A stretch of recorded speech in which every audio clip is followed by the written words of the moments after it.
This is Between the Uprights. Football is life. The rest is just details. Here are your hosts, Joe, Matt, and Chris. What's up, everybody? Welcome into Between the Uprights. I'm Joe, that's Matt, and Chris. We got the whole crew together today, baby. That's what I'm talking about here, Between the Uprights. And before we get into all that great football action that you come to Between the Uprights for 24/7, 365, be sure to hit that like and subscribe button. We're just getting this thing spun up here. It really means a lot to us if you do that. So please hit that like and subscribe button now. Lamar Jackson is easily the number one choice right now for MVP in the 2024 season. The Ravens offense is easily top three, hell, top two in just about every statistical category that matters. In fact, if you look at them in PFF, they are top three, top two in offensive rating, in overall rating. So why are we about to talk about some concern for how the Baltimore Ravens are looking right now? And here's what's happening, right? Okay, so they've only allowed prevented three teams that they have faced from scoring 20 or more points. They're 2-1 in those games. Okay? One of their losses was to the Pittsburgh Steelers this last weekend. Pittsburgh scored 18 points. They lost by 2. It is what it is, right? They didn't allow a touchdown. I mean, Pittsburgh just kicked field goals and you lost. It happens, right? Like, I understand. But your other losses, you lost to the Chiefs, you lost to the Raiders, and you lost to the Browns. All these are one possession losses. And that's kind of the interesting thing. You could argue that the Bengals actually ran a really good 2-point conversion play, that is an L. You could argue that fact. But there is a little bit of concern here because the defense is not playing well. They are allowing way too many points. They're middle of the pack in a lot of defensive statistics, a lot of defensive ratings per PFF. They are damn near dead last. I mean, they're 23rd in points against, right? Here's the funny thing. If you look at the points against per PFF, points against, right? Go to PFF, go to points against. There are only two teams who have an overall rating of 85 or better, who are in the bottom 10 in the league. Like they're seventh, right? They're seventh. They've allowed 271 points. They're the seventh most points allowed in this season so far per PFF. The Atlanta Falcons are the only other team to have an overall rating of above 85 who are also in that category. They have allowed 274, 3 more points per PFF than the Baltimore Ravens. Now, Baltimore has been able to outscore their problems so far. The problem you run into is if you look at the schedule, right? Where are Baltimore's wins at? They beat, the Cowboys. They only beat them by 3. We've obviously seen what the Cowboys are right now. If you just watch Monday Night Football, they got blown out. You got panels falling from the fucking ceiling. You got, Joe Mixon putting belt to ass for his third touchdown celebration. The Cowboys look abysmal. Jerry Jones is every single week trying to diffuse problems in there, saying, Mike McCarthy hasn't lost the team. Fuck no, we don't need curtains unless you're Mike Tyson and Jake Paul, because that fight had curtains over the same windows that, CeeDee Lamb's complaining about. So you have curtains, but you don't want to use them for your fucking team. All this other stuff and still talking about the 90s like they were yesterday. It doesn't make any sense. Then you have the Bills in week 4 who really weren't that tough. They were still trying to figure things out. Then you beat the Bengals by 3. Let's be fair here. The Bengals are still trying to figure stuff out here into week 12. So okay. And then you kind of sort of go down the list. You beat the Commanders by 7. You beat the Bucks by 10. The Bucks have sort of fallen off. All those injuries have really depleted what they're doing over there. You lose to the Browns with Jameis. You beat the bricks off the Broncos, who we've all said certain things about the Broncos. Granted, that was a poor showing from a pretty decent Broncos defense, I believe. That was a poor showing. You get lucky against the Bengals, who don't even look to a one-on-one with Jamar Chase for a 2-point conversion on the left side of the damn field, which is your best player, who at worst probably is going to pull a PI penalty on the defense because you can't out-jump that man. And then you lose to the Steelers. So you kind of see the teams are beating, and you're like, okay, I don't really feel like you've beaten anyone. I mean, you lost to the Chiefs. You lost to the Raiders. And then you kind of just went on this run of teams who are still kind of figuring out their mojo. A rookie-led Commanders team, Bucks after their injuries, Jameis is the starting quarterback to the Browns, the Broncos with a rookie quarterback, and the Bengals. You barely beat them by one. You lose to the Steelers. Now you're about to travel to face another very good defense in the LA Chargers in a back-to-back road games. Then you get the Eagles before your bye week, and you come out and face the lowly Giants. Then you finish off the year again. So you have 6 games left. 4 of your 6 games are against playoff teams.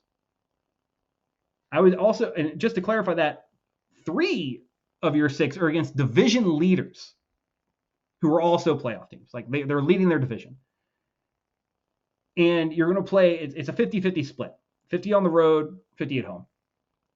And the last game there, you have the Browns, who've already beat you with Jameis Winston. So you look at that, and now let's go ahead and look over at the standings for the playoffs right now. You are the 6th seed behind the Chargers by a half a game. You are a game and a half out of the division race behind the Steelers, and you still have your bye week. And if the Steelers win, they're 2 games back. You're only a game up on the Broncos and 2 games up on the Colts and 3 games up, or 2.5 games up on the Miami Dolphins, who just got Tua back and are starting to kind of get things rolling, making a playoff push late. And they do have a lot of talent in Miami. Your schedule with these things is a cause for concern. And I am slightly concerned. You have you brought in Derrick Henry, who's got over 1,000 yards already. You've got Lamar Jackson, who looks like a bona fide, running away with the MVP race. But you fumble the ball a lot, and your defense doesn't stop points. And in fact, you guys, like I said, you're the only team that has an overall rating of PFF above 90, who is also in the bottom of the league in points allowed. So, Chris, I'm going to kick it to you here first. How does Baltimore shore up their issues with the defense, allowing points, breakdowns in coverage, and the fact that realistically, outside of Lamar Jackson and Derrick Henry, the passing, and that's just from a rushing standpoint, the passing, like the receiving game their specialists on this team, aren't performing well. How does Baltimore get right heading into the playoffs to make a deep playoff run that we all thought was going to happen? I would be 100% with you because of where we're at already in the season. At this point in the season, when you're talking about going into, was it 12, the 12th game, um, you should already have this figured out. You should be doing little things, little adjustments.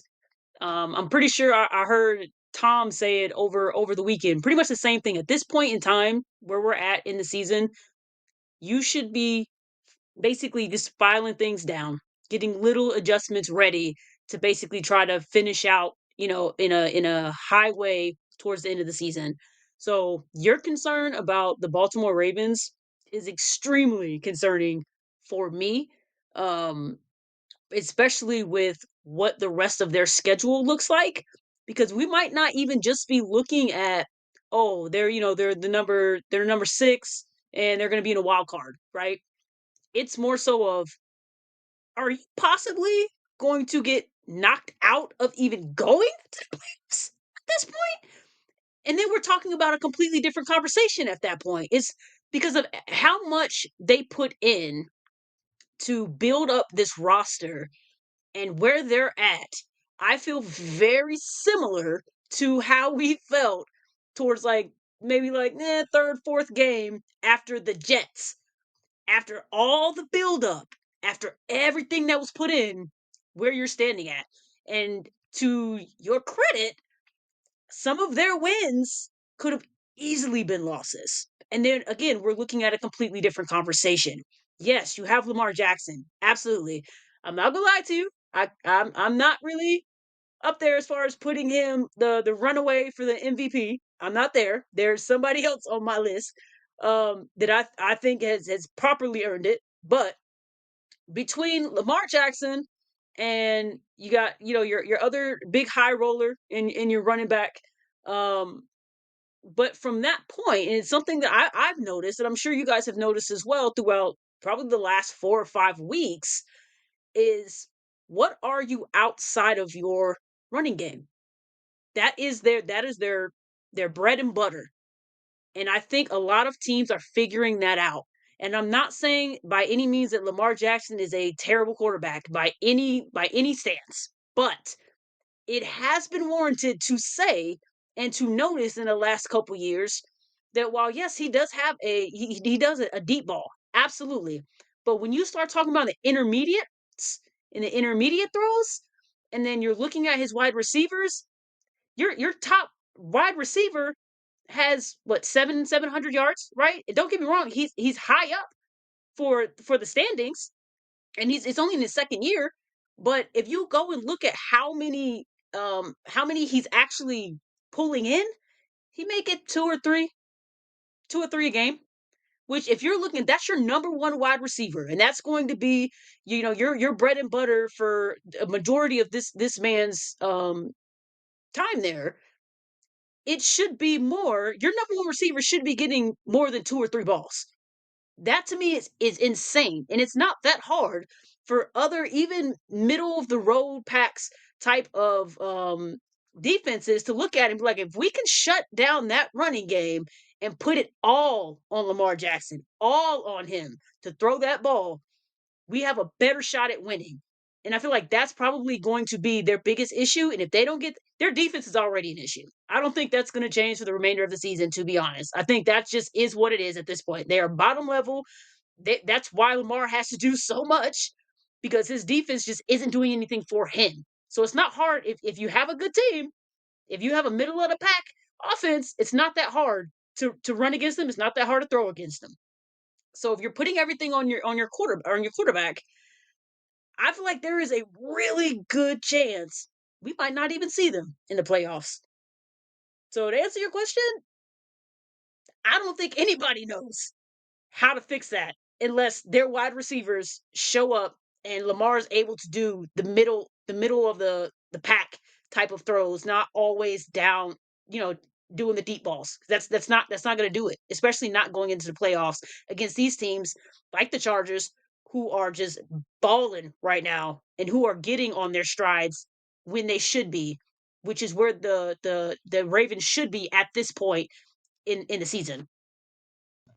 I mean, you made a lot of good points. Like, we haven't seen a lot from Mark Andrews this year. I mean, him and Isaiah Likely have the same amount of targets. They're only 4 different in receptions. They're 33 different in yards. I mean, Zay Flowers has had games where he's had 1 target and 1 reception. And that's your top guy. Like you mentioned that. Like, you cannot be having your top wide receiver only have a few targets and catches. Like, he's your guy. Like, you think of any number one in any other offense, they damn near get 11 targets every single game. Like, the ball is going their way.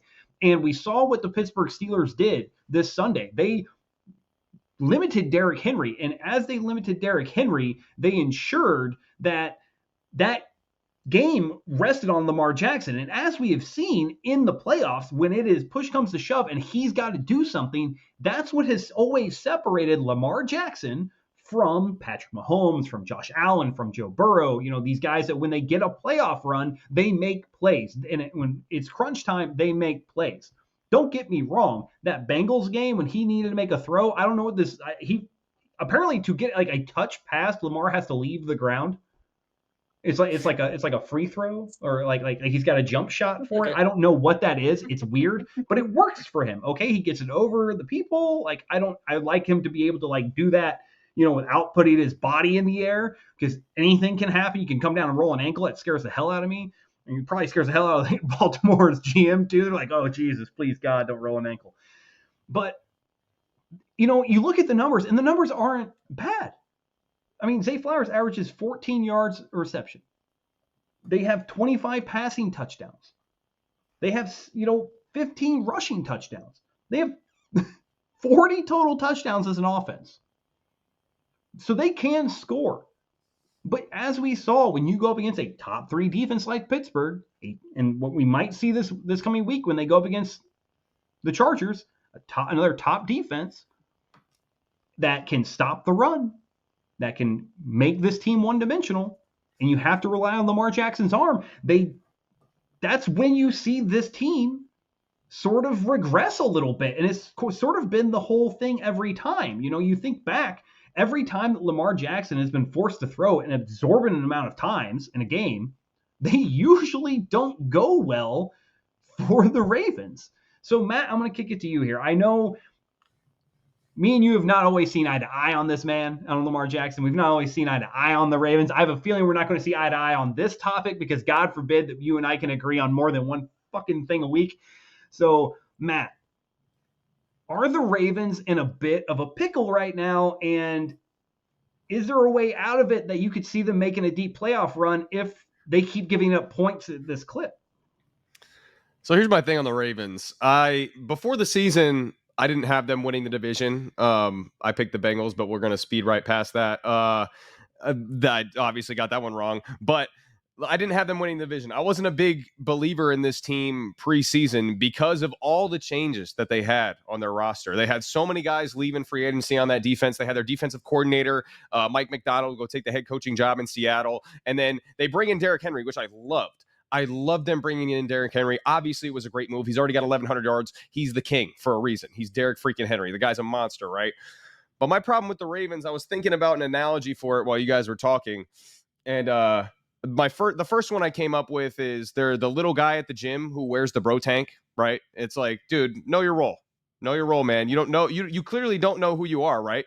But in reality, what they are is they're the huge dude in the gym who just spends all his time on the elliptical. Like, that is not your role, dude. Your role is to pump iron, bro. Your role is to be huge. You should not be over there doing cardio right now. And that's what the problem with the Ravens is. The problem with the Ravens is they get into tough situations and they forget everything about who they've been for their entire history of their franchise. The entire history of their franchise has not been built on the passing game. They're not built to be a passing team since the Ravens started. They're built on running game and they're built on defense. Joe, I'm going to disagree with you about they were stopping Derrick Henry. Derrick Henry had 13 carries for 65 yards on Sunday. Okay, that's 5 yards a pop. He's still getting 5 yards a pop when in reality, you had 33 passing attempts from Lamar Jackson and you had 19 runs from Derrick Henry, from Lamar Jackson, and Justice Hill. That is a horrible ratio if you're the Baltimore Ravens. The problem is they struggle a little bit offensively, and then they think, oh, Lamar's got to bail us out with his arm. When in reality, it should be the exact opposite. We brought in Derrick Henry to be the king. Keep giving him the damn ball. You see the numbers when Derrick Henry's on, whether he was on the Titans or now with the Ravens, when he gets 20 plus carries a game. This year, when Derrick Henry gets 20 plus carries a game, the Ravens are 4-0. And when he was with the Titans, who weren't always a very good team, when he got 20 plus carries a game, they were 31-8. So you're winning games at a 75% clip when you give Derrick Henry the ball 20 plus times a game. Hey, breaking news, give Derrick Henry the ball 20 plus times a game and you're probably going to win. So that's one of my biggest issues with the Ravens is when shit gets tight, their butthole gets tight. They get super tight and they forget exactly who they are, So, and then two, obviously this Ravens team isn't built like the championship Ravens teams where it was defense and then timely offensive play, right? This defense is bad. I mean, this defense gets cooked up and down the field by Joe Burrow twice and then bailed out at the very end. You watch basically any game they play, this defense is getting cooked. They're one of the worst defenses in the NFL. So this Ravens team, I just don't see any way that they can make a playoff run because even say the defense does turn it around, right? The Ravens defense turns it around. You guys talked about it. When Lamar Jackson gets into the playoffs, he changes himself. He also forgets that he's Lamar Jackson and he turns into a completely different player. He's not the same player in the playoffs. So again, I think Lamar's you look at his numbers, he's having one of the greatest seasons we've ever seen.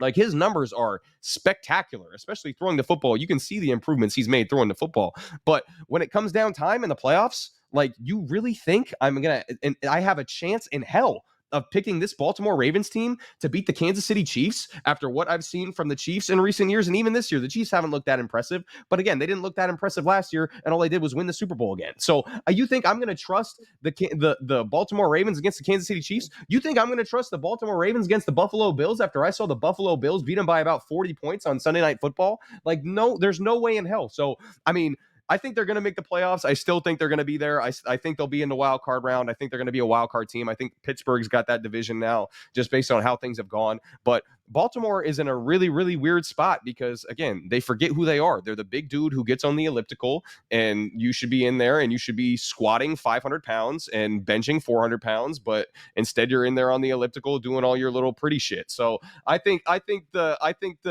Ravens need to have a really big reality check this offseason and say, who are we really? Because the defense isn't up to our standard, and we always forget the running game when we need the running game the most. So the Ravens are going to be in the playoffs, but when they get there, it's going to be a first, second round exit for them, per usual. Yeah, I mean, you said it right. John Harbaugh, run the damn ball, my guy. Like legitimately, just like you have probably one of the best blocking, like all around rounded tight ends still in the NFL in Mark Andrews. Your offensive line has always been good at blocking downhill. You have, I said this when they got Derrick Henry. I was so impressed by that move that I thought this offense, like you're just RPO or just run an option. Like you put the defense in such a predicament because any backside defender, if you're running Derrick Henry one way, they have to respect Derrick Henry. And even if they do hang out, Lamar Jackson's juking him out of his shoes and going for 40 because there's nobody on the backside because everybody thinks it's going for Derrick Henry. And the only way that they don't is everyone stays really fucking disciplined. And even then, Derrick Henry's dragging a corner for 15 yards. And the only reason I said they held him, they slowed Derrick Henry down was because his season average is 6 yards a carry and he got 5. All right, sure. It's a whole yard less. Whole yard less, man. Like you gotta take that into account, all right? Like, true, for real. But I mean, listen, I think the Ravens make the playoffs. I do. The teams that are behind them, I don't see them realistically getting there. I think, but then again, you never know, right? You never know. It depends on how these games go. They do have a tough schedule coming down the road. It's going to be interesting to see how they handle that. But at the end of the day, the stats don't lie. Derrick Henry, 20 rushes, that's a dub. But we've seen this before. We've seen it with the Ravens. We know what they are in the regular season. They're a great regular season team.